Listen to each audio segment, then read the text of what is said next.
গোটা মক্কা নগরীতে রাসূলকে নিয়ে সমালোচনা শুরু হইল। চতুর্দিক দিয়ে সমালোচনা করে হয়, দেখছুনি তিনটা প্রশ্নের জবাব দিতে পারল না, উনি কোন রাসূল হতে পারে না। নাউজুবিল্লাহ।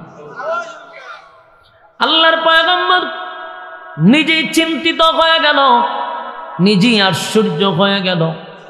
যেখানে সকালে জিবরাইল আসে রে, যেখানে বিকালে জিবরাইল আসে, আজকে সপ্তাহ চলে যায় জিবরাইল আসে না। কেন রে জিবরাইল কেন আসে না, কেন আসে না? নবীজি বারবার আসমানের দিকে তাকায়, কখন জানে জিবরাইল আসবে।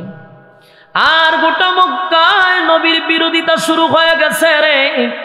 পয়গম্বরকে বিভিন্ন ভাবে মানুষ রাস্তাঘাটে, দোকানপাটে, গ্রামে গঞ্জে, শহরে বন্দরে নবীর বিরোধিতা শুরু করছে, গালমন্দ শুরু করছে। আল্লাহর নবী বেতায় ব্যতীত কান্দে আর বলে, জিবরাইল রে সকালে আসতি, বিকালে আসতি, আজকে একটা সপ্তাহ ধরে জিবরাইল আসে না। তিন প্রশ্নের জবাবও রাসূল দিতে পারে না। আমার যুবক ভাইরা দিলের কান লাগায় শুনেন, আল্লাহর পয়গম্বর প্রতিদিন কান্দে, কানতে কানতে কানতে নবীর চোখ দিয়া মুক্তার দানার মতো পানিগুলা পড়তেছিল। আল্লাহর পয়গম্বর কান্দে আর বলে, জিবরাইল রে কেন আসুস না? আজকে একটা সপ্তাহ হয়ে গেল, কেন আসলি না? এইভাবে কোন রিওয়ায়াতে আছে একদিন দুই দিন নয়, 15 দিন পর্যন্ত জিবরাইল আসে না। এমনকি কোরআনের আয়াত নাজিল হয় না। মক্কা নগরীর মানুষগুলি বলা বলি করতে লাগলো, দেখছনি মুহাম্মদের আল্লাহ মুহাম্মদকে ভুলে গেছে, মুহাম্মদের আল্লাহ মুহাম্মদকে ভুলে গেছে। আর উম্মে জামিল আবু লাহাবের বউ কয়, মুহাম্মদের কাছে একটা শয়তান আসতো, এখন আর আসে না। এই ধরনের কুরুচিপূর্ণ কথাগুলি বলতে লাগলো রাসূলের সামনে। আল্লাহর পয়গম্বর নিজেও বেতায় ব্যতীত, নবীও কান্দে আর কয়, আল্লাহ সত্যি কি আপনি আমারে ভুইলা গেলেন? কেন গো মালিক আপনি আমার কাছে জিবরাইল পাঠান না? কেন আপনি আমার কাছে কোরআন পাঠান না? নবী নিজেও কান্দে আর বারবার আসমানের দিকে তাকাইয়া বলে, আল্লাহ আপনি কি আমারে ভুইলা গেছে? নবীর কান্না। অন্যদিকে মক্কার সমালোচনা, এক পর্যায়ে আল্লাহ জিবরাইলকে পাঠায়া দিল। 15 দিন পরে, কয়দিন পরে? 15 দিন পরে জিবরাইল আলাইহিস সালাতু ওয়াস সালাম পয়গম্বরের সামনে আইসা হাজির। আল্লাহর নবী অভিমান, একটু রাগ। পয়গম্বর বলেন, জিবরাইল রে কেন আসলি? ওই হুজুর একটা সূরা নাজিল হইছে। আল্লাহর নবী বলেন, সূরা নাজিল হইল বুঝলাম, কিন্তু 15 দিন কেন আইলি না? মানুষ আমারে গালাগালি করছে, মানুষ আমারে কত ধরনের কুরুচিপূর্ণ কথা বলছে, আমারে বলছে আমি কোনো নবী না, কোনো রাসূল না, কত গালমন্দ করছে রে জিবরাইল, কেন আসলি না? আমার আল্লাহ কে আমারে ভুইলা গেছে? আমার মালিক কি আমার প্রতি নারাজ হয়ে গেছে রে? মক্কার মানুষ কয় আমারে নাকি আমার আল্লাহ ভুইলা গেছে। জিবরাইল কয়, হুজুর আমি তো আসতে চাই, কিন্তু আমার মালিক আমার আসতে দেয় না। আমি আসতে চাই গো, কিন্তু আমার মালিক আসতে দেয় না। আল্লাহর নবী বলেন, জিবরাইল রে কেন আসতে দেয় না? আমার মালিককে আমার প্রতি নারাজ, আমার মালিককে আমার প্রতি রাগ করছে, কেন আসলি না? জিবরাইল হুজুর আমার মালিক আপনার প্রতি রাগ করে না, তবে 15 দিন আগে আপনার কাছে যে লোকগুলো আসছিল 3টা প্রশ্নের জবাব দেওয়ার জন্য, আপনি তাদেরকে বললেন আগামী কালকে আসার জন্য। এই কথাটা আমার মালিকের কাছে পছন্দ হয় নাই গো নবী, এই কথাটা আমার মালিকের কাছে পছন্দ হয় নাই। আপনি মাঝখানে ইনশাআল্লাহ বলেন নাই। হে যুবক ভাইরা, এই আশিকে রাসূল, কথাগুলি দিলের কান লাগায় শুনে। ইনশাআল্লাহ না বলার কারণে আল্লাহর পয়গম্বর, যিনি সমস্ত নবী কুলের সম্রাট, যিনি সমস্ত নবী কুলের সম্রাট, নবীদের নবী, আল্লাহর পরে যার সম্মান আর মর্যাদা, যেই নবীর সুপারিশ ছাড়া কোনো মানুষ জান্নাতে যেতে পারবে না, যেই নবীর আগে কোনো নবী জান্নাতে ঢুকতে পারবে না। জোরে কোন সুবহান। কিয়ামতের ময়দানে আমার নবীর তো পাওয়ার থাকবে গো, আদম থেকে লইয়া ঈসা রূহুল্লাহ পর্যন্ত কেউ আল্লাহর সামনে কথা বলার সুযোগ পাবে না। আল্লাহর সামনে দাঁড়াইয়া কথা বলার সাহসটুকু পাবে না।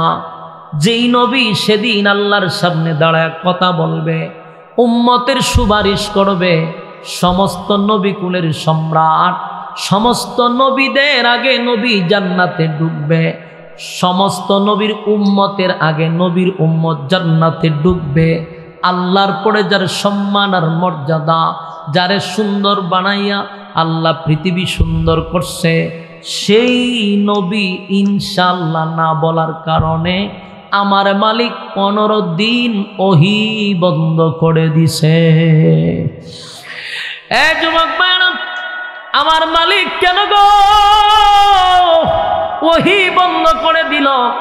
তার একটা কারণ হলো উম্মতের শিক্ষা দেওয়ার জন্য, উম্মতের শিক্ষা দেওয়ার জন্য। নবীর কাছে প্রথম আসার পরে নবী বলছে আগামীকাল কাইস, মাঝখানে ইনশাআল্লাহ বলে নাই, কিন্তু পরের দিন তো স্মরণ থাকার কথা, পরের দিনও ইনশাআল্লাহ বলে নাই। এইভাবে 15 দিন পর্যন্ত নবী ইনশাআল্লাহ বলে নাই। আসলে কি নবী ভুল করে লাইছে? না, নবী বলে না, আমার আল্লাহ নবীরে ভুলাইয়া দিছে রে। নবী ভুলে নাই, নবীরে ভুলাইয়া দিছে। ইনশাআল্লাহ না হয় নবী একদিন বলছে, কিন্তু বাকি 14 দিন কি নবী ভুইলা গেছিল? না না, আমার মালিক আমার নবীরে ভুলাইয়া দিছে। কেন রে ভুলাইয়া দিল? উম্মতের শিকার জন্য। কথা বলে না, উম্মত যেন কোনো সময় ইনশাআল্লাহ বলা বন্ধ না করে রে। নবীর উম্মত যেন ইনশাআল্লাহ বলা বন্ধ না করে। এই যুবক ভাইরা, আমরা অনেক সময় বলি আগামীকালকে ঢাকা যাব, এই আগামীকালকে ঢাকা যাব, এই কথাটা আল্লাহর কাছে পছন্দ না। আমরা বলবো আগামীকালকে ইনশাআল্লাহ আমরা ঢাকা যাব। কথা হয় না, আগামীকালকে অমুক জায়গায় যাব ইনশাআল্লাহ, মাঝখানে কি লাগাইবেন? আগামীকালকে ঢাকা যাব ইনশাআল্লাহ। এমন কি আগামীকালকে আপনি বিবাহ করবেন, বিবাহ করবেন আগামীকালকে, কেন বলবেন ইনশাআল্লাহ? কথা হয় না। ইনশাআল্লাহ শব্দের অর্থ হলো আল্লাহ যদি চায়। কথা হয় না। ইনশাআল্লাহ শব্দের অর্থ কি? আল্লাহ যদি চায়। তার মানে আপনি ঢাকা যাবেন, এটা আল্লাহ যদি চায়। আপনি বিবাহ করবেন, এটা আল্লাহ যদি চায় রে। তাহলে আমরা শুরুতেই বলবো কি ইনশাআল্লাহ। কথা কি বুঝতেছেন? আওয়াজ দেন না কেন? হ্যাঁ বলুন ইনশাআল্লাহ কি বলবেন? আরে গুরুস্থান আইসি ওয়াজ করতাম, গুতাইতে গুতাইতে আওয়াজ তুলতে হয়। কথা বুঝুননি না? আপনারা বিরক্ত লাগতেছে না? বিরক্ত লাগলে অসুবিধা নাই, আমি ছেড়ে দিব, অসুবিধা নাই। যেখানে শ্রোতার বিরক্ত লাগে ওয়াজ না করাটা ভালো। আপনারা আওয়াজে বোঝাতে খুব বিরক্ত নাকি? তা তো অসুবিধা নাই। এরপরে তো ইনশাআল্লাহ আপনারা বয়ান শুনবেন, তার হর নাম উল্লেখ। তবে যেহেতু বইয়ে গেছেন আর কটা মিনিট শুনলাম, বলুন ইনশাআল্লাহ কি বলবেন? নবী ইনশাআল্লাহ না বলার কারণে যদি 15 দিন ওহী বন্ধ করে দেয় রে, তুমি আর আমি যদি ইনশাআল্লাহ বলা বন্ধ করি, আমার মালিক কতটুকু কষ্ট পায়। কারণ যে কোনো কাজ করব সর্বপ্রথম আমার আল্লাহকে সামনে রেখে বলবো, আমার মালিক যদি চায় তাহলে আমি করব। ইনশাআল্লাহ বলে আল্লাহ খুশি হয়, ইনশাআল্লাহ বললে আল্লাহ খুশি হয়। কারণ আপনি যে আগামীকালকে বিবাহ করবেন এটার কোনো গ্যারান্টি আছে? আপনি বলছেন যে আগামীকালকে আমি বিবাহ করব, আল্লাহ যদি হয় তুই আমারে সারাই কইছ বিয়া করবি, তেমনি আজরাইল হড়াইতেছে। যদি মালাকুল মউত আজরাইল আপনার সামনে আইসা কয় তুই না বিয়া করবি, তো তোরে করাইতেছে, জাগাত দইরা যদি নিয়ে যায়। এই জন্য ইনশাআল্লাহ সারা কথা যে বলেন ভয় লাগার তো কথা। আমি আমার কথাটা বলি, সত্য কথা যারা, এটা এমন অভ্যাস হয়েছে ইনশাআল্লাহ ছাড়া কথা বলে আমার নিজেরই বলে গেছে যে আমি তো কথাটা কইছি মাঝখানে যদি ইনশাআল্লাহ না হয় আমার নিজের ভয় লাগে যে কথাটা তো কইছি যদি আল্লাহ মাইরা লাগে যে তুই তো ইনশাআল্লাহ কইছ তাতে তোর মাইরিলে এখন ঠিক একটা ভয় ভিতরে ঢুকাইতে হয়। এটা আমাদের একটা অভ্যাস হয়ে গেছে, ইনশাআল্লাহ না হলে নিজেরই ভয় লাগে। আগামীকালকে কই যাবেন? ভাই ওই আজকে বাঞ্চারামপুর প্রোগ্রাম আছে, ইনশাআল্লাহ যাব। এই ইনশাআল্লাহটা লাগাইতেই বাপু, মানে আমি কইছি বাঞ্চারামপুর মাহফিলে আসবো, মাঝখানে ইনশাআল্লাহ না, গাড়ির রাস্তার মধ্যে শেষ। কথা বল না, দিই আইচিনি বালা বইরা এটা ইয়াদ রাখতে হবে। যে কোনো জায়গায় যাবেন মাঝখানে ইনশাআল্লাহ বলবেন। আল্লাহ বলেন বন্ধু আপনি প্রথম দিন তাদেরকে বলছেন আগামীকালকে আইসো, 3টা প্রশ্নের জবাব দিয়া দিব। আপনি মাঝখানে ইনশাআল্লাহ বলেন নাই, আমি মালিকের কাছে এটা পছন্দ হয় নাই গো, তাই আমি 15 দিন পর্যন্ত ওহী বন্ধ করছি।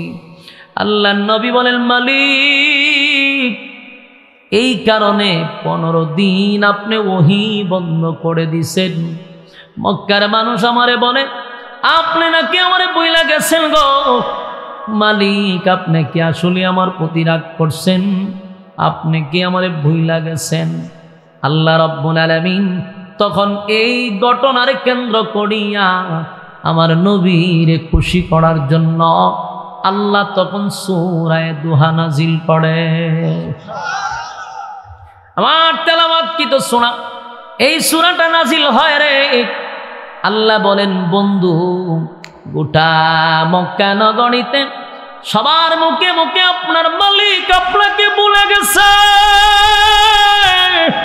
আল্লাহ বলেন না বন্ধু না, আমি আপনাকে বলি নাই ভুলতে পারি না, আমি কেন আপনাকে ভুলে যাব? তাই তো নবীরে খুশি করার জন্য নবী 1 দিন নয় 2 দিন নয় 15 দিন এত কান্না কাঁদছে। কানতে কানতে কানতে নবী কখনো আসমানের দিকে তাকায়, কখনো দৌড়াইয়া ঘর থেকে বাহির হইয়া আসমানে তাকায়া থাকে কোন সময় জিবরাইল আসবে। এই কান্নার কারণে আল্লাহ এই সূরাটা নাজিল করে, বন্ধুরে বন্ধু সান্ত্বনা দিছে। সূরাটা নাজিল করে 2টা কসম করছে সূরার শুরুতে, 2টা কসম জুড়ে কোন কয়টা কসম? এই সূরার শুরুতে 2টা কসম করছে রে। প্রথম নাম্বার কসমটা হলো ওয়াদ-দুহা, আল্লাহ বলেন দিনের আলোর কসম। ওয়াদ-দুহা দিনের আলোর কসম। ওয়াল-লাইলি ইযা সাজা রাতের অন্ধকারের কসম। আল্লাহ বলেন ওয়াদ-দুহা দিনের আলোর কসম, ওয়াল-লাইলি ইযা সাজা রাতের অন্ধকারের কসম। এই 2টা আয়াতে 2টা কসম, কিন্তু এই তাফসিরে আরো অনেকগুলা ব্যাখ্যা আছে। ওয়াদ-দুহার ব্যাখ্যার একটা হলো আল্লাহ বলেন, ওয়াদ-দুহার আরেকটা ব্যাখ্যা হলো পয়গম্বর আপনার সুন্দর চেহারার কসম। আপনারা সুবহানাল্লাহ কি দেই? আমরা না বলে আশিকে রাসূল তো জুরে কর না কা? হ্যাঁ আশিকে রাসূল নবীর চেহারার কসম করছে, চেহারার কসম। আল্লাহ কয় ওয়াদ-দুহা আপনার সুন্দর চেহারা, উজ্জ্বল চেহারার কসম। তাহলে চিন্তা করেন আমার আল্লাহ আমার নবীর চেহারা নিয়েও কসম করে রে, নবীর চেহারা কত সুন্দর। আমার নবীর চেহারা কত সুন্দর জানেন?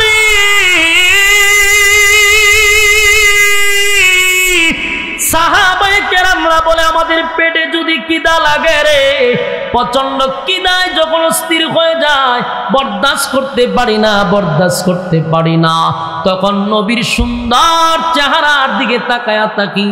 নবীর চেহারাটা যখন একটা নজর দেখি আমাদের পেটের কিদা নিবারণ হয়ে যায়। চিৎকার দিয়া কোন সুবহান।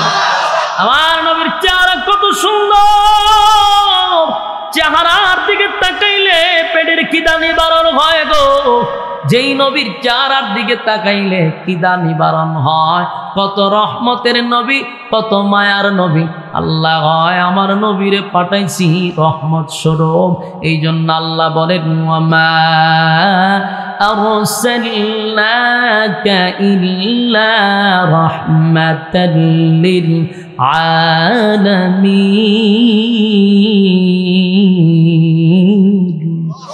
আল্লাহ বলেন আমার বন্ধুরে রহমত স্বরূপ পাঠাইছি।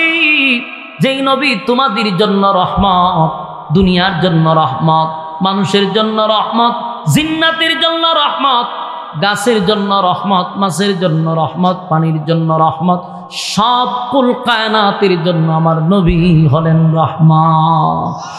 নবীরা চেহারা যেমন সুন্দর ছিল, স্বভাব চরিত্র সুন্দর ছিল। সুবহানাল্লাহ।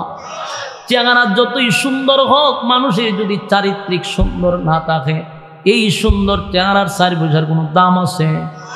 আল্লাহ বলেন আমার নবীর চেহারাটা যত সুন্দর, চরিত্রটাও সুন্দর।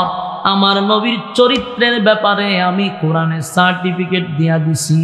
জুরে কোন সুবহান। ওয়া ইন্নাকা লা'আলা খুলুকিল আযীম।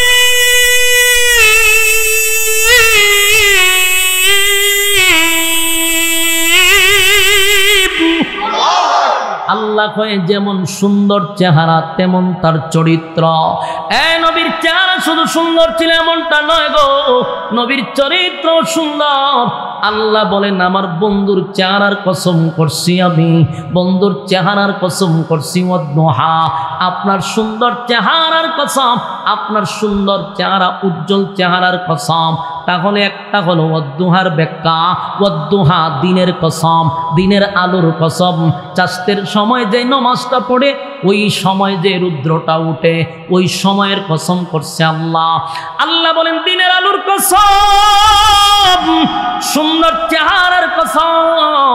এরপর আল্লাহ বলেন ওয়াল্লাইলি ইযা সাজা। এখানে ব্যাখ্যা করে, একটা ব্যাখ্যা হলো অন্ধকারের কসম, রাত যখন নিঝুম হয় সেই সময়ের কসম। আরেকটা ব্যাখ্যা হলো নবীর কালো চুলের কসম। আল্লাহ কয় ওয়াল্লাইলি ইযা সাজা। বন্ধু আপনার সুন্দর চুলের কসম। আমার নবীর চুল ছিল সুন্দর, লম্বা চুল ছিল, বাবরি চুল ছিল, চুলগুলো একটু কোঁকড়ানো ছিল। এত কালো, এত কালো, দেখলেই বোঝা যাইতো এটা অসাধারণ। এমন সুন্দর চুল কারো হতে পারে না। তাই আল্লাহ চুলের কসম করছে ওয়াল্লাইলি ইযা সাজা। বন্ধু আপনার চুলের কসম, কালো চুলের কসম। জোরে কোন সুবহান। আল্লাহ বলেন ওয়াদ্দুহা ওয়াল্লাইলি ইযা সাজা। রাতের কসম, দিনের কসম, রাতের কসম, দিনের কসম, দুইটা কসম কে আল্লাহ বলেন মা ওয়াদ্দাআকা রাব্বুকা ওয়া মা ক্বালা। আল্লাহ বলেন বন্ধু রাতের কসম, দিনের কসম, আমি আপনাকে ভুলি নাই, ভুলি নাই, ভুলি নাই, ভুলি নাই। মা ওয়াদ্দাআকা রাব্বুকা ওয়া মা ক্বালা। আপনার রব আপনাকে ভুলে নাই, আপনার রব আপনারে ভুলতে পারে না। সুবহান। আল্লাহ দুইটা কসম করে বলে বন্ধু আমি আপনাকে বলি নাই। মা ওয়াদ্দাআকা রাব্বুকা ওয়া মা ক্বালা। বন্ধু আপনাকে কেন আমি বলবো, কোন কারণে বলবো, আপনাকে আমি বলি নাই। এরপর আল্লাহ বলেন ওয়ালাল আখিরাতু খায়রুল লাকা মিনাল উলা। আল্লাহ বলে বন্ধু নিশ্চয় আপনাকে আমি যা দিছি, যা দিছি, যা দিছি এর থেকে 1000 কোটি গুণ বেশি আপনাকে পরবর্তীতে দিব। কত বড় কথা, কত সান্ত্বনা আল্লাহর পয়গম্বরকে আল্লাহ দিতেছে। একটু দিলের কান লাগায়া শোনেন। যারা নবীর আশেক তাদের দিলে কথাগুলি লাগবে বেশি। দেখেন নবী যখন অভিমান করছে, নবী যখন ব্যথায় ব্যথিত হইছে, 15 দিন পর্যন্ত নবী কাঁদছে। কেন আমার আল্লাহ আয়াত পাঠায় না, কেন জিব্রাইল আমার কাছে আসে না। এই যে নবী ব্যথায় ব্যতীত ছিল, আল্লাহ নবীর রাগ ভাঙানোর জন্য, নবীরে আনন্দ দেওয়ার জন্য এমন একটা সূরা নাজিল করছে, যেই সূরার শুরুতে দুইটা কসম রে। কসমগুলা করছে নবীর চেহারা নিয়া, কসমগুলা করছে নবীর সৌন্দর্য চুল নিয়া। এরপরে নবীরে খুশি করে মা ওয়াদ্দাআকা রাব্বুকা ওয়া মা ক্বালা। বন্ধু দুইটা কসম করে বললাম, আপনার রব আপনাকে ভুলে নাই, আপনার প্রতি অসন্তুষ্ট হয় না, বরং আগের থেকে আপনাকে মহব্বত বেশি করি। এখানেই শেষ নয়, আল্লাহ বলেন ওয়ালাল আখিরাতু খায়রুল লাকা মিনাল উলা। রব্বে কারীম বলেন এখন যা দিছি এর থেকে হাজার হাজার হাজার কোটি গুণ বেশি পরবর্তীতে আপনাকে দিব। দুনিয়ার নিয়ামত আপনাকে যা দিছি কিছুই না, কিছুই না, পরবর্তীতে আপনাকে এর থেকে বেশি দিয়া খুশি করব। সুবহান। এজন্য আল্লাহ বলেন ওয়ালাল আখিরাতু খায়রুল লাকা মিনাল উলা। এরপর আল্লাহ বলেন ওয়ালাসাউফা ইউতিকা রাব্বুকা ফাতারদা। এরপর আল্লাহ ইয়াতে বলেন ওয়ালাসাউফা ইউতিকা রাব্বুকা ফাতারদা। বন্ধু শীঘ্রই শীঘ্রই খুব কাছাকাছি আপনাকে আমি খুশি করব, খুশি করব। আর এই খুশিটা খুব কাছাকাছি। জুরে কোন সুবহান। এখানে আল্লাহ কেন বলেন ওয়ালাসাউফা ইউতিকা রাব্বুকা ফাতারদা। আল্লাহ বলেন খুব শীঘ্রই আপনাকে খুশি করব। তাফসীরকারকরা ব্যাখ্যা করেন যে এই খুশিটা হতে পারে মক্কা বিজয়ের দ্বার প্রান্তে ছিল, মক্কা বিজয়ের খুশি হইতে পারে। আবার এই খুশিটা হতে পারে মেরাজকে কেন্দ্র করে।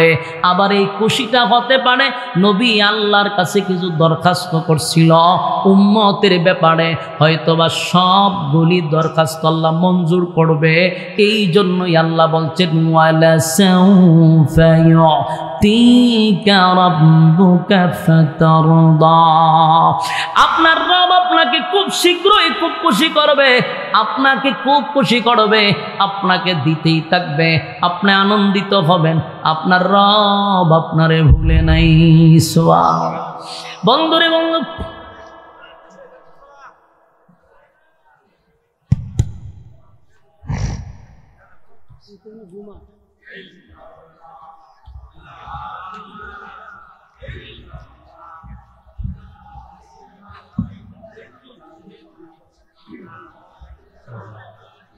চাইতে 5 মিনিট আছে আমার সময়। মুস্তফা সাহেব নিয়ে আসে বলেন।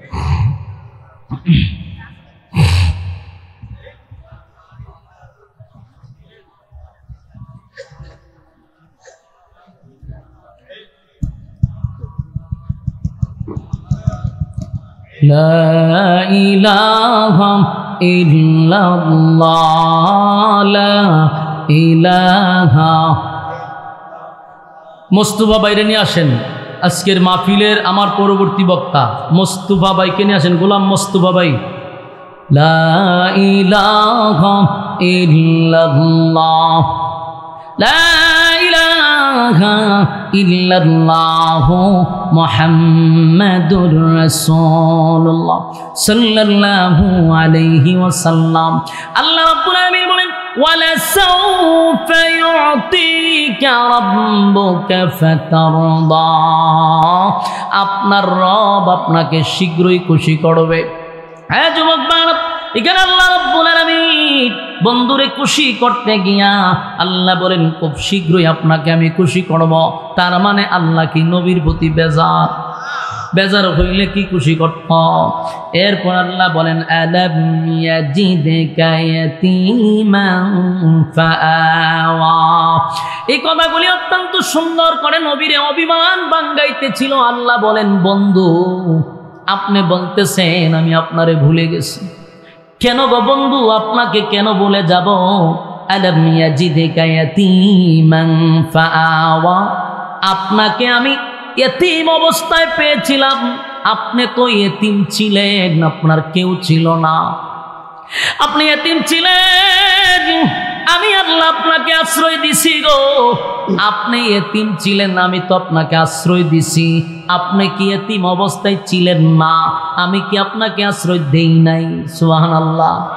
মানে আল্লাহ নবীরে অতি স্মরণ করাই দিতে চান যে আপনি আমার প্রতি অভিমান কইরেন না।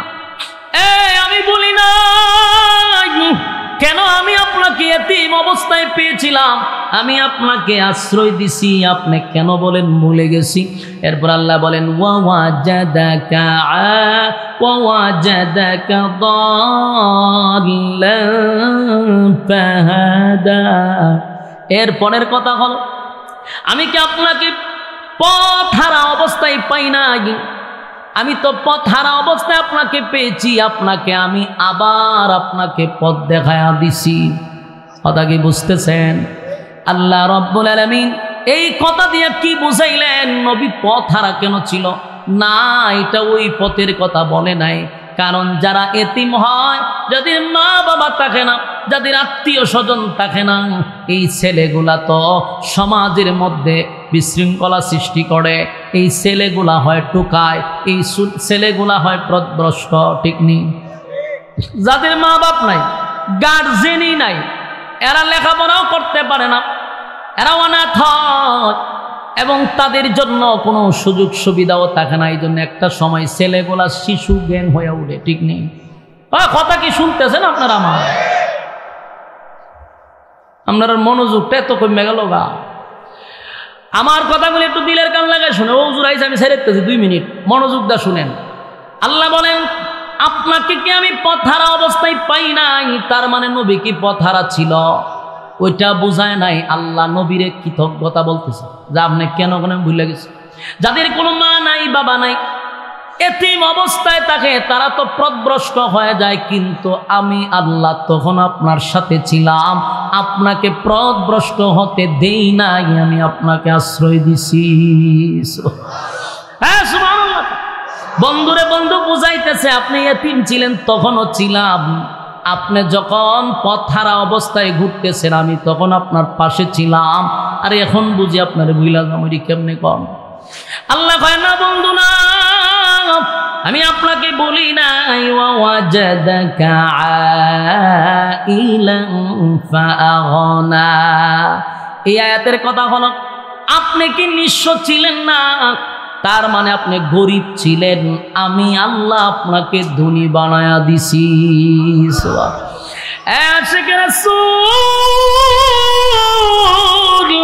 এই আয়াতটা ভালো করে স্মরণ করবেন, ভালো করে আয়াতের কথাটা ব্রেইনের মধ্যে ঢুকায়া রাখবেন। ওয়াজাদাকা আইলান ফাআগনা।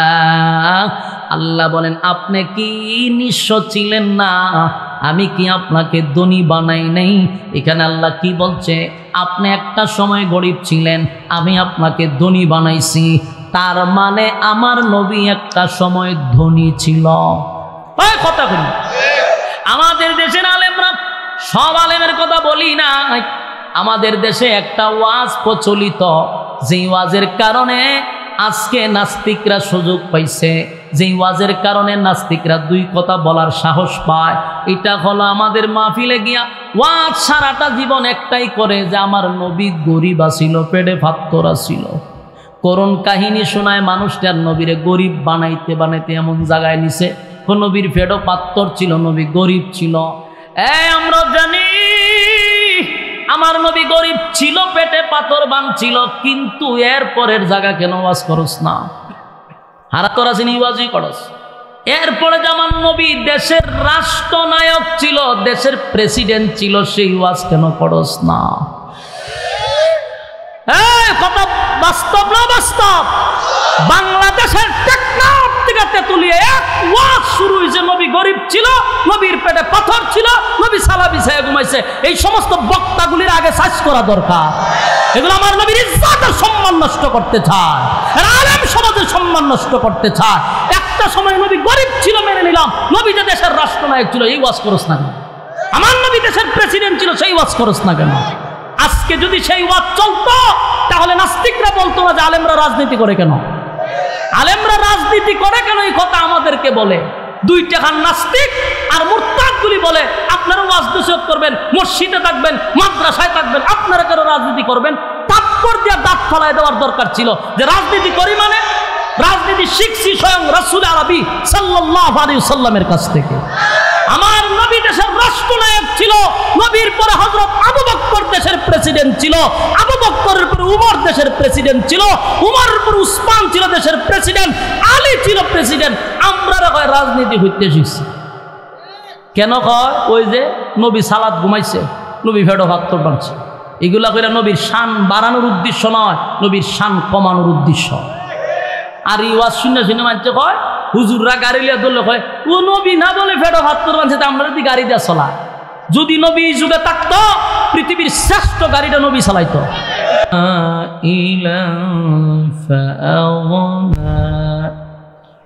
فأما اليتيم فلا تقهر وأما السائل فلا تنهر وأما بنعمة ربك فحدث صدق الله العظيم وصدق رسوله النبي الكريم ونحن على ذلك من الشاهدين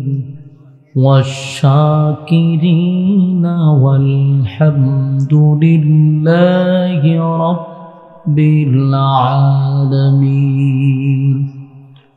দুরূদ শরীফ পড়েন। আল্লাহুম্মা সাল্লি আলা মুহাম্মাদিন ওয়া আলা আলি মুহাম্মাদ কামা সাল্লাইতা আলা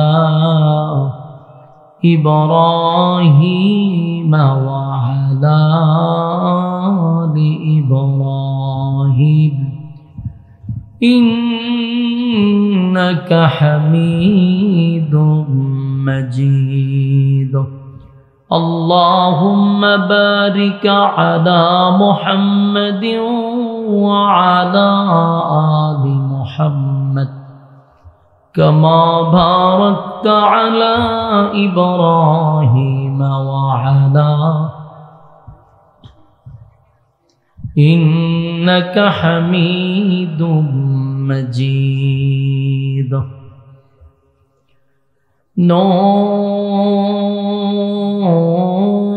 नूरे अरफाने मोहब्बत दिल में बर दोनों आलम से हमें कर बेखबर जन्म तूने दी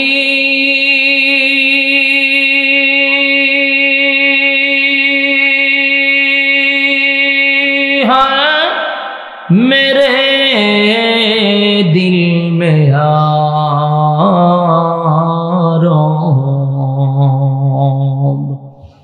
जलन की दवा अब फिला दे खुदाया सारे दुनिया तय किया मैं मिसल दू देखा नहीं तेरे मानंद खूबसूरत चांद भी होता नहीं बलगल उला बिकमालिही। ए भाई বাচ্চাগুলোর পিছনে নেন, আপনারা একটু সামনে আসেন, বাচ্চাগুলোর পিছনে বই কথা বলতেছে, একদম পিছনে যাও, পিছনে। বলগল উলা বিকমালিহি কশফত তুজা بجماله حسنت جميع خصاله صلوا عليه بلغ العلا بكماله كشف الدجى بجماله حسنت جميع خصاله সিজদায় এটা বন্ধ করেন হালকা সাল্লু আলাইহি আলহামদুলিল্লাহ বাঞ্ছারামপুর জামিয়া কোরআনিয়া রাহিমিয়া কওমি মাদ্রাসা ও এতিমখানার হাফেজ ছাত্রদের দস্তারবন্দি উপলক্ষে আয়োজিত আজকের ওয়াজু দুয়ার মাহফিলের সম্মানিত যিনি সভাপতি, বহু গ্রন্থের প্রণেতা শাইখুল হাদিস আল্লামা আলহাজ হজরত মাওলানা হাফেজ আমিরুল ইসলাম পর্দাবাদী সাহেব দামাত বরকাতুহুম, আজকের মাহফিলের যিনি প্রধান বক্তা,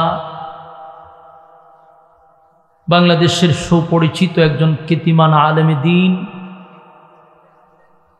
বিশিষ্ট ইসলামী চিন্তাবিদ আল্লামা হাসান জামিল সাহেব দামাত বরকাতুহুম, আমার পরেও যিনি কথা বলবেন হজরত মাওলানা গুলাম মোস্তফা সাহেব দামাত বরকাতুহুম, ওয়াজ করবেন হজরত মাওলানা জমির হুসাইন সিদ্দিকী সাহেব, এবং আজকের মাহফিলের যিনি প্রধান অতিথি জনাব আলহাজ মোহাম্মদ ফজলুল হক সাহেব, দিগার অতিথিবৃন্দ এবং মুআজ্জাজ মুকাররম হযরত উলামায়ে কেরাম, উপস্থিত আছেন তরুণ যুবক ভাইয়েরা, মাইকের আওয়াজ যতটুকু দূরে যায় অবস্থানরত আছেন পর্দানিশী মা ও বোনেরা, সকলকে আমার অন্তরন্তস্থল থেকে জ্ঞাপন করছি মোবারক। সবটুকুন শুকরিয়া আল্লাহ সুবহান মুহিয়ান গরিয়ান সর্বশক্তিমান আল্লাহ পাকের জন্য, যিনি দুনিয়ার সমস্ত ফিতনা ফাসাদ থেকে হেফাজত করে, হাজারো মানুষের মাঝখান থেকে যাচাই এবং বাছাই করে, নির্বাচিত করে, পছন্দ করে, দ্বীনি এক মজলিসে আলেমদের সহবতে সুস্থ অবস্থায় আসার এবং বসার তৌফিকটুকু রব্বে কারীম দিয়েছেন। শুকরিয়া আদায় করছি আলহামদুলিল্লাহ। লক্ষ কোটি দুরুদ এবং সালাম আল্লাহর সৃষ্টির প্রধান আকর্ষণ জনাবে মুহাম্মদুর রাসূলুল্লাহ সাল্লাল্লাহু আলাইহি ওয়াসাল্লামের উপর। সম্মানিত সুধী, আপনারা বসতে পেরে খুব বেজার, রাস্তাঘাটে এখনো দাঁড়ায় আছেন, ওই ভ্যান্ডেলের মাথার দাঁড়ায় দাঁড়ায় দেখতেছে বক্তারে টেস্ট করে। এই টেস্ট করার অনেক সময় আছে, কিন্তু আমার কাছে সময় নাই। মেহেরবানি করে ফ্যান্ডেলের ভিতরে চলে আসেন। রাস্তাঘাটে দোকানপাটে অনর্থক কথা বলতেছে, অনর্থক সময় নষ্ট করতেছে। এই বেহুদা সময় নষ্ট না করে বরকতপূর্ণ মজলিস আমরা বসে যাই। আগামী কাল পর্যন্ত যদি বেঁচে থাকেন, আজরাইল যদি আপনার সাথে দেখা সাক্ষাৎ না করে আর বাচ্চা থাকেন, তাহলে আপনার প্রতিদিনের যে ডিউটি গল্প করা এটা করতে পারবেন। প্রতিদিন যে আপনি আড্ডা মারেন এটা আপনার অভ্যাস, এটা করতে পারবেন। গল্প করার অনেক সময় আছে, আড্ডা মারার সময় আছে, ফাও আলাপ করারও সময় আছে, যেহেতু মরতেন না আগামীকালকে পর্যন্ত। কিন্তু আগামীকালকে বাচ্চা থাকলেও আপনি এখানে বসতে পারবেন না। আপনারা কি করেন? এটা কি 2 দিন মাফিক? আগামীকালকে এটা থাকবো, তাহলে গল্প কালকে করা যাবে, কিন্তু মাহফিল কালকে থাকবে না। তাই রাস্তাঘাটে দল বান্ধে আপনারা গল্প না কইরা ফ্যান্ডেলের ভিতরে বসে যাওয়াটা ভালো। মেহেরবানি করে আমরা বসে যাই, একটা পরিবেশ তৈরি করে দিই। কথা বলার বক্তারও তো একটা আগ্রহ উৎসাহ ওঠার একটা দরকার আছে। এটা তো ডিপেন্ড করে শ্রোতাদের বসার উপর।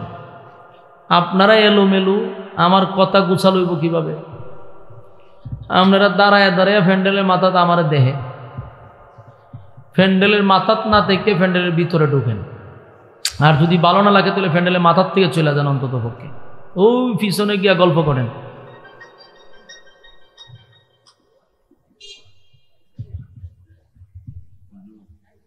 আমরা যারা আছি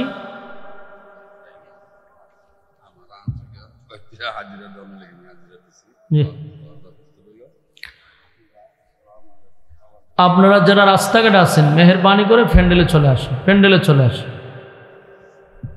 আমরা অনর্থক সময় নষ্ট না করি, মেহেরবানি করে আমরা প্যান্ডেলের ভিতরে চলে আসি। সম্মানিত সুধী, খুব অল্প সময়, আমার পরেও আরও 2 জন আছে। আমরা সময়টা নষ্ট না করে ভিতরে চলে আসি। যতক্ষণ এখানে বসা থাকবেন গুনাহ না হওয়াটাই সম্ভব। প্যান্ডেলের বাহিরে গেলে গুনাহ হওয়াটা সম্ভব। আমরা আছি গুনাহমুক্ত পরিবেশে। আল্লাহ রসুল বলেন নাজালাত আলাইহিমুস সাকিনা, উপর থেকে সাকিনা রহমত নাজিল হবে যতক্ষণ আপনারা দ্বীনি মজলিসে বসা থাকবেন। আপনার এলাকাতে সুবহানাল্লাহ আসেনি এমনি? কোন সময় পড়েন? কেউ মারা গেলে আমার জানতেই হতো। আপনারা যেইভাবে বুবা হয়ে বসা, দুরূদ শরীফটাও পড়ছেন না, দুরূদ শরীফও পড়লেন না, সুবহানাল্লাহ কোরআনে বলার এটাও জানেন না, প্যান্ডেলের ভিতরেতে বসন এটাও জানেন না। জানেন না কি তা? ওইখানে কতখানে একদল আড্ডা মারতেছে, এইখানে যারা বসা এরাও বুবা। যারা কথা বলতে পারে এরা আমার কাছে আনেন, এরা সামনে বসায় রাখেন। আর যারা আল্লাহ বুবা বানায় রাখছে করবেন কি তা? দোয়া করেন যে আল্লাহ আমরা জবানটা খুল্লা দেন, জবানটা খুল্লা দেন। আমিও দোয়া করি আল্লাহ যেন আপনারা জবান খুল্লা দেয়। আমিন।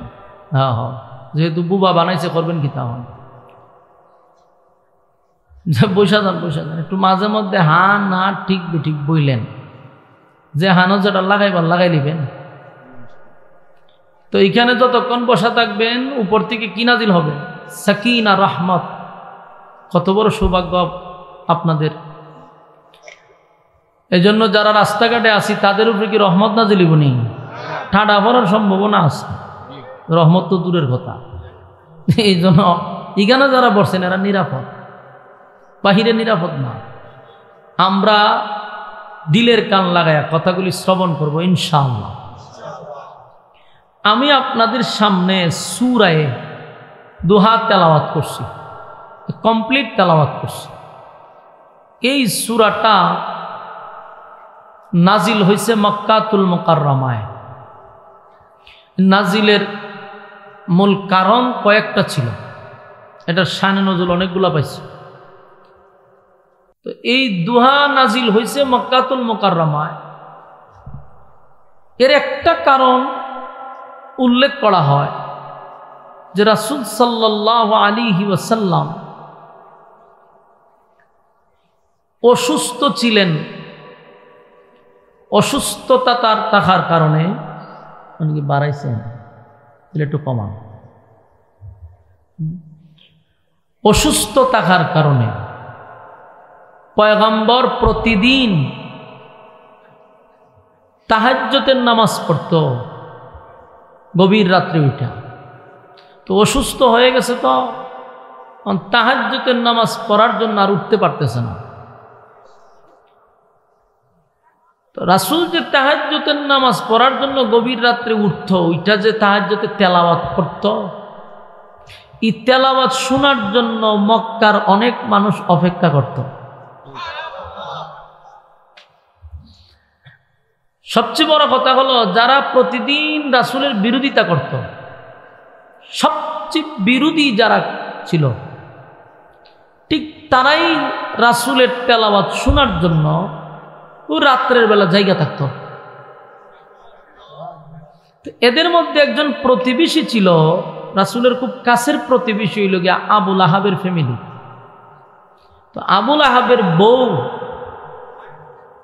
এই মহিলা প্রতি রাত্রি উঠা যেত, উঠা রাসূলের তেলাওয়াত শুনত, আবার দিনের বেলা গিয়ে রাসূলের বিরোধিতা করত।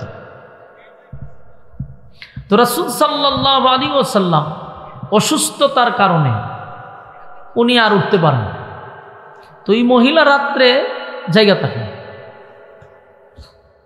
এ ভাই, যারা ভলান্টিয়ার আছেন আপনারা দায়িত্বটা কি তা আমি আর বুঝলাম না। এরকম একটা এলোমেলো একটা মাদ্রাসার প্রোগ্রাম, চিল্লা চিল্লি করতেছে, এই সাইডে কয়েকটা কথা কয়, ওই সাইডে চিল্লা চিল্লি। এত জোরে জোরে চিল্লা চিল্লি কেন? ভলান্টিয়ার কোথায়? যে কথা কয় একদম ওই দূরে না দিয়া দেন। বলে চিল্লা চিল্লি বলে দূরে গিয়া করো।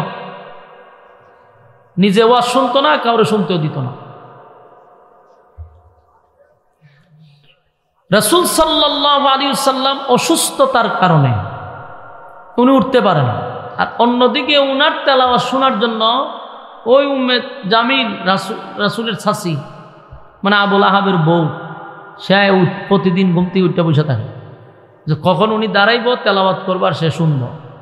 কিন্তু 2, 3, 4 দিন যখন অপেক্ষা করছে যে রাসূল উঠেও না, তেলাওয়াতও করেন, হ্যাঁ মেজাজ গেছে গরমিয়া।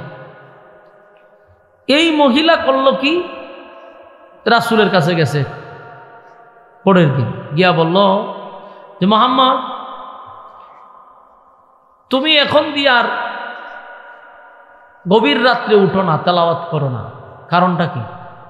তোমার কাছে যে একটা শয়তান নাই তো, এটা রায় না নাউজুবিল্লাহ আসেনি? থাকলে কয়ে শয়তান কারে কইছে জানেন? জিবরাইল আলাইহিস সালাম রে কইছে। এই মহিলা কত বেয়াদব মহিলা, চিন্তা করছেন? খুব বেয়াদব। এই বেয়াদব মহিলা রাসূলের কাছে গিয়া কয় আপনার কাছে একটা শয়তান নাই তো, ওনার আয় না। অথচ রাসূল অসুস্থ। তো এখানে একটা বিষয় উল্লেখ করেছে, রাসূল যেহেতু অসুস্থ ছিল এই কারণে হয়তো বা ওহী কিছুদিনের জন্য বন্ধ ছিল, তখন ওহী নাজিল হওয়া বন্ধ ছিল, এটা একটা কারণ। কারণ ওহী যেটা নাজিল হইতো এটা প্রচণ্ড লোড, এটা সহ্য করার মতো না। এমনিতেই রাসূল অসুস্থ। কথা বললে এত বিরক্ত লাগে আমার, এটা তো ভাই সবার তবিয়ত একরকম না। মাহফিল কথা যদি কয় চিল্লা চিল্লি করে, এটা কোনো পরিবেশ হইল কম।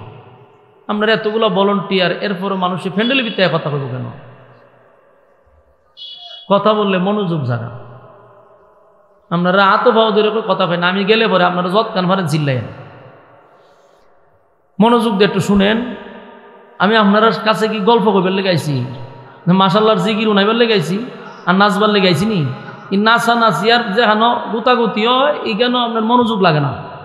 এখানে দেখবেন বুট বাদামও খাইতে যাবো, আজ হতন করে নাচতো আছে, এখানে তো নাচাইবার লেগাইছি না, তে আপনারা মনোযোগ দিতেন না কেন? কোরআনের কথা শুনতে গেলে মনোযোগ দিয়ে শুনতে হয়। তো রাসূল সাল্লাল্লাহু আলাইহি ওয়াসাল্লাম অসুস্থ। এই মহিলায়া কাটা গায়ে দিছে লবণ লাগায়। আল্লাহ রাসূল বলতেছে যে এই মহিলা এরকম ব্যবহার করতেছে আমার সাথে, জিবরাইল এটা শয়তান, কত বড় বেয়াদব। পরের দিন গিয়া মানুষের কাছে এই মহিলা আবার বলা শুরু করছে, দেখছ আব্দুল্লাহর পুত্র মুহাম্মদের কাছে যে একটা শয়তান আইত, এটা রায় না। নাউজুবিল্লাহ। এটা ছিল একটা কারণ, ওহী বন্ধ ছিল। আরেকটা কারণ হইল এই সূরা নাজিলের, মক্কার মানুষ যেই সময় রাসূল দিনের দাওয়াত দেয়, কালেমার দাওয়াত দেয়, একত্ববাদী খোদার দাওয়াত দেয়, তখন মক্কাতে কয়েকটা দল ছিল। এর মধ্যে একটা দল ছিল এরা 2 খোদায় বিশ্বাস করতো, এটা হলো ইহুদি, দ্বিত্ববাদী। আরেকটা দল ছিল এরা 3 খোদায় বিশ্বাস করত, তৃত্ববাদী, এটা হইল গিয়া খ্রিস্টান। আরেকটা দল ছিল বহুবাদী, এরা হইল গিয়া মূর্তি পূজারী। এই 3 দলে একত্রিত হইয়া রাসূলের বিরুদ্ধে বহু চেষ্টা করছে এবং রাসূলের সাথে বহুবার মোকাবেলা করছে। কথা বলছে যে আমাদের বাপ দাদার ধর্মবাদ দিয়ে আপনি একত্ববাদী খোদার দাওয়াত দেন, সমাজের মধ্যে আপনি ফাটল সৃষ্টি করতেছেন, ঘটনাটা কি? কিন্তু যতবারই রাসূলের সাথে তারা বসছে, কথা বলছে, কোনো সময় রাসূলের সাথে কথা বইলা পারছে না। এরার মক্কার যত পণ্ডিত আছে, যত শিক্ষিত লোক আছে, যত জ্ঞানী আছে, সব একসাথে বসছে, একসাথে কথা বলছে, রাসূলের সাথে পারে না। রাসূল ঠান্ডা মাথায় এক এক কথা কয়, জায়গা 4টা জায়গা লড়তে পারে না। তো রাসূলের সাথে যখন কথা বইলেও পারে না, তো যারা কালেমা পড়ে এর উপরে হামলা করে, এদের উপরে নির্যাতন করে। একটা পর্যায়ে তারা বলল যে না, এইভাবে তো চলতে দেওয়া হবে না, মুহাম্মদের সাথে কথা বলতে গেলেও আমরা পারি না, তার সাথে কথা বললেও পারি না। সে যুক্তি দেয়, বিভিন্নভাবে আমাদেরকে বোঝায়, আমরা আসলে সামনে আগাইতেই পারি না। তো এদের মধ্যে একজনে বলল, ওই এদের মধ্যে একটু শিক্ষিত এবং একটু পড়ালেখা করছে, তো সে বলতেছে, শুনো, আমরা সারা মক্কাবাসী মিললেও যদি মুহাম্মদের সাথে কথা বলতে আসি, তার সাথে কথা বলে আমরা পারবো না। তার এক নম্বর কারণ হলো উনার কাছে আসমানি এলেম আসে। ওনার কাছে যে এলেমটা আছে এটা সম্পূর্ণ আসমানি এলেম, আর আমরার যে এলেম এটা হলো মানুষের বানানো এলেম। দুনিয়ার এলেম দিয়া আসমানি এলেমের সাথে কোনোভাবেই টাক্কর দেওয়া সম্ভব না। এটা বুঝে লেছে। তখন মক্কার মানুষ করতে, এখন করণটা কি, আমাদের করণীয়টা কি? তো করণীয় হলো তার সাথে কথা বলতে গেলে যোগ্যতা তো লাগবে। যোগ্যতা ছাড়া যদি কথা বলতে চাইতে তো আমরা লজ্জা ভাই আসতে হবে। হয় মক্কাতে এমন যোগ্য লোক আছে কিনা? মক্কাতে তাওরাতের কোনো আলেম আমি দেখতেছি না, কারণ আসমানি এলেম যার মধ্যে আছে ওই রকম আরেকজন আসমানি এলেমওয়ালা লোক দিয়ে ওনার সাথে কথা বলাইতে হবে। তো মক্কাতে তো আমরা তাওরাতের আলেম সারা মক্কায় তুহাইও পাওয়া যায় না, তবে মদিনাতে আবার তাওরাতের আলেমের অভাব নাই। তোমরা এক কাজ করো, তোমরা মদিনায় যাও, মদিনায় গিয়ে সেখান থেকে কোনো পণ্ডিতরে তাওরাতের কোনো আলেমরে নিয়ে আসো, তুলে দেখবা মুহাম্মদ আটকে যাবে। এরা বুদ্ধি টুদ্ধি দিয়া মক্কার একটা টিম, 8-10 জনের একটা টিম মদিনায় গেছে 400 কিলোমিটার দৌড়াইয়া গিয়া ওখানকার তাওরাতের কিছু আলেম, ইহুদি পণ্ডিত, এদের সাথে তারা কথা বলছে। কথাটা হইল, তাওরাতের আলেম ইহুদিদেরকে বলল যে ভাই, আমরা মক্কা থেকে প্রায় 400-450 কিলোমিটার দৌড়ায় আসছি মদিনায় একটা বিষয়ের সমস্যার সমাধানের জন্য। বিষয়টা হলো আমাদেরই বংশের, আমাদেরই রক্তের, আমাদেরই বাতিজা, সারা জীবন আমরা বাপ দাদার ধর্ম পালন করেছি, সারা জীবন আমরা বহুবাদী বহু খুদায় বিশ্বাস করে আসছি, আমরারই বাতিজা সে আইসা আমাদেরকে দাওয়াত দেয় একত্ববাদী খুদা, এবং তার এই দাওয়াতের কারণে আমাদের সমাজের মধ্যে ফাটল সৃষ্টি হয়েছে। ছেলে কালেমা পড়ছে, বাপে পড়ে না, এখন বাপে বুতে লাগছে দরবার। এটা সমস্যার সমাধানের জন্য আমরা আপনার কাছে আসছি যে উনি আমাদেরই কাছে বড় হয়েছে, আমাদের সাথেই চলাফেরা করছে, কিন্তু হঠাৎ করে উনি নিজেকে দাবি করে উনি একজন আল্লাহর রাসূল, উনি নাকি আল্লাহর পাঠানো একজন পয়গম্বর উনি দাবি করে। এখন উনি কি আসলেই নবী কিনা, উনি কি রাসূল কিনা, এটা জাস্টিফাই করার মতো কোনো যোগ্যতা, কোনো এলেম আমাদের কাছে নাই। কারণ আমরা তার কাছে গেলে কথার মার ফেসে পড়ি, আমরা শেষ, আর সামনে আগাইতেই পারি না। তো ওনার সাথে কথা বলার যোগ্যতা আমাদের নাই। উনি এমন কিছু কথা বলে যা আমরা জীবনেও শুনি নাই, এমন আশ্চর্য কথা বলে যা আমরা শুনলে অবাক হয়ে যাই, সামনে আর কথাই বলতে পারি না। তাই আমরা যোগ্য লোক তালাশ করতে গিয়া মদিনা পর্যন্ত আসছি। আপনারা আমরা বুদ্ধি দেন যে আমরা ওনাকে কি করব, এবং উনি যে রাসূল দাবি করি এটা কি আদৌ সত্য কিনা, বিষয়টা জানতে চাই। কথা কি শুনতেছে? ওই তাওরাতের পণ্ডিত ইহুদি আলেম তখন বলল যে শুনো, তোমরা 400-450 কিলোমিটার দৌড়ায় আসছো আমার কাছে সমাধানের জন্য, তা আমি তো আর যাইতে পারবো না। আমি তোমাদেরকে একটা পয়েন্ট শিখাইয়া দিই, এই পয়েন্ট যদি সঠিকভাবে তোমরা বলতে পারো, আশা করা যায় এর ফল পাইবা। বলে কি? বলে বেশি কিছু না, তোমরা আব্দুল্লাহর পুত্র মুহাম্মদের কাছে গিয়া বলবা যে 3টা প্রশ্ন করবা তোমরা, এই 3টা প্রশ্নের উত্তর যদি উনি দিতে পারে তাহলে নির্ঘাত উনি আল্লাহর পাঠানো একজন পয়গম্বর, আর তোমাদের উচিত সাথে সাথে তোমরা কালেমা পড়ে ঈমান আনবা। এই কথাগুলি যে বলছে সে কিন্তু একজন ইহুদি, একজন তাওরাতের আলেম। সেও বলতেছে যে 3 প্রশ্নের জবাব যদি উনি দিতে পারে তাহলে উনি আল্লাহর পয়গম্বর, উনি একজন রাসূল, এটা সত্য, আর তোমাদের উচিত তখন কালেমা পড়ে ঈমান আনা। এরা পড়ছে মহা সমস্যা। এরা ভাই আমরা এত দূর থেকে আইলাম, উনি 3 প্রশ্ন আমরা দিল, এই 3 প্রশ্ন জিগাইলে আব্দুল্লাহর পুত্র মুহাম্মদ তো 3 প্রশ্নের জবাব দিয়ে দিব, তখন কি আমরা ওনার নবী হিসেবে মাইনা লামু? এটা তো হয় না। আমরা তো একেবারে না মানার লেগে আইছিলাম যে ওনারা আটকানো যায় কিনা। তখন দেখা যায় তাওরাতের আলেম একই কথা বলল যে যদি প্রশ্নের উত্তর জবাব দিতে পারে তো তোমরা ওনারা নবী হিসেবে মাইনা লাও। এরা বলছে মোহাম্মদ, আর এরাও জানে যে উনি 3 প্রশ্নের জবাব যে দিতে পারবো, এটা এরাও জানে। এরা কি না বুঝাইছে? এরাও জানে যে 3 প্রশ্নের জবাব আব্দুল্লাহর পুত্র মোহাম্মদ দিতে পারবে। এই মাইকম্যানের দলেরা আপনারা তো কথা কম কেন? ওয়াজ কিন্তু আপনারাই করবেন লাস্টে দিয়া, আমার দ্বারা থেকে কথা বলতেছে। এত বিরক্ত করতেছেন আপনারা চতুর্দিক দিয়া। কথা শুনবেন একেবারে ঠান্ডা মাথায়, কোনো কথা নাই। ফাউল কথা তো আর বলতেছি না, তাহলে আপনি মনোযোগ কেন দিবেন? এদিকে কথা বলে আমার মন জায়গা এদিকে, আমি তো কথা বলি এদিকে, জায়গা এদিকে। মন ধ্যান আপনাদের দিয়ে থাকতে হইব। কথাগুলো একটু মনোযোগ দিয়ে শুনেন।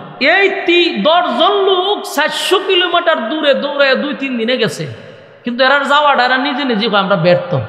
ব্যর্থ কেরে হয়? আমরা যে কইছে 3 প্রশ্ন লইয়া যেতাম, এটি উনি বইলা লাইব। তো বইলা লাইলে তো আমরা কালেমা পড়তে পারবো। কালেমা পড়তাম কেন? আমরা বাপ দাদার থেকে ধর্ম মান্য আইতেছি। কথা বুঝতেছে? বাপ দাদার ধর্ম। তো শেষে এরা গেছে মক্কায়, গিয়া রাসূলের কাছে 10 জন লোক বইছে। বইয়া কয় যা বাতিজা, আমরা আইছি তোমার কাছে একটা বিষয় সুরাহা করার জন্য। আল্লাহ রাসূল দেহে যে মক্কার যত মাথা আছেন সবটি আয়া বইছে সামনে। জিজ্ঞাসা যে আপনারা কেন আসছেন? কয় আমরা চিন্তা করে দেখলাম তুমি আমাদের বাতিজা, তুমি আমাদের বংশের, তোমারে আমরা উপাধি দিছি আল আমিন, তুমি সত্যবাদী, তুমি ভালো মানুষ। অনেক প্রশংসা রাসূলের করছে। কই এমন একটা লোকের সাথে আমাদের দ্বন্দ্ব হোক, এটা আমরাও চাই না। তবে আমরা এখন একটা সিদ্ধান্ত নিছি, তুমি যে একত্ববাদী খোদার দাওয়াত দিতেছ, এর দ্বারাই সমাজের মধ্যে একটা ফাটল সৃষ্টি হইতেছে। আমরার বাপ দাদার ধর্মটাও ডুবতেছে, সুনকালি পড়তেছে। আর আমাদের মধ্যে আর তোমার মধ্যে একটা দূরত্ব সৃষ্টি হইতেছে, একটা মারামারি হানাহানি শুরু হয়েছে। আমরাও চাই না এই দ্বন্দ্ব এবং দরবারে যাওয়ার। আমরা আসছি তোমার কাছে একটা বিষয় জানার জন্য। যদি তুমি বিষয়টা আমাদেরকে বলতে পারো, তাহলে আমরা পুরা নিয়ত করছি তোমার হাতে কালেমা বইলে আমরা ঈমান আনবো। রাসূল তো খুব খুশি, কারণ যেই লোকটি যেটি মক্কার সবচেয়ে বড় বড় মাথা। রাসূল চিন্তা করলো এরা যদি কালেমা পড়ে তো মক্কায় দিনের দাওয়াত দিতে আমার আর কোনো বাধা নাই, আমার দাওয়াত দিতে খুব সুবিধা হইব। রাসূল খুশি কইতে আপনারা কি কথা বলেন তো দেখি। আমাদের কথা হইল তোমার কাছে আমরা 3টা প্রশ্ন করব, 3টা প্রশ্নের জবাব যদি তুমি দিতে পারো আমরা ওখানে কালেমা পড়ব। 3 প্রশ্নের মধ্যে 1 নম্বর প্রশ্ন হইল রূহ কাকে বলে? রূহ জিনিসটা কি? এটা কিভাবে তৈরি করা হয়েছে? 2 নম্বর প্রশ্ন হইল গোটা পৃথিবীতে একজন বাদশা ছিল, যিনি গোটা পৃথিবী রাজত্ব করছে একটা ঘোড়ার উপরে সওয়ার করে।